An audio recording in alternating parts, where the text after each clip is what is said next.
नमस्कार भावांनो, गेल्या आठवड्यामध्ये 3 मराठीतले पिक्चर रिलीज झाले। तर त्या 3 चित्रपट होते ते म्हणजे एक गुलाबी, दुसरा होता रानटी आणि तिसरा होता धर्मरक्षक छत्रपती संभाजी महाराज। आता तिन्ही पिक्चरची बॉक्स ऑफिसची कमाई काय आहे आणि कुठल्या पिक्चरने किती पैसे मिळवले हेच या व्हिडिओमध्ये बोलणार आहे।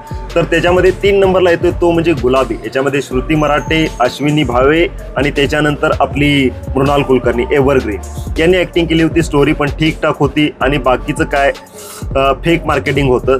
तरी पण या पिक्चरने मिळवलेले आहेत 1,20,00,000 रुपये एका आठवड्यामध्ये। त्यानंतर 2 नंबरला येते तो म्हणजे आपला केळकर भाऊंचा, जो एकदम शुद्ध भाषेतले गुंड होते, चांगली ॲक्शन पट होता मराठीतला। यांनी मिळवलेले आहेत एका आठवड्यामध्ये 2,20,00,000 रुपये। त्यानंतर सगळ्यात जास्त पैसे मिळवले तर या मागच्या 7 दिवसामध्ये तो मराठी पिक्चर आहे धर्मरक्षक छत्रपती संभाजी महाराज। या पिक्चरने मिळवलेले आहेत 2,80,00,000 रुपये। आता आज आहे शुक्रवार, त्यानंतर परत शनिवार रविवार म्हणजे जवळजवळ आणखीन एक 50-60 लाखाची कमाई होऊ शकते असा अंदाज आहे।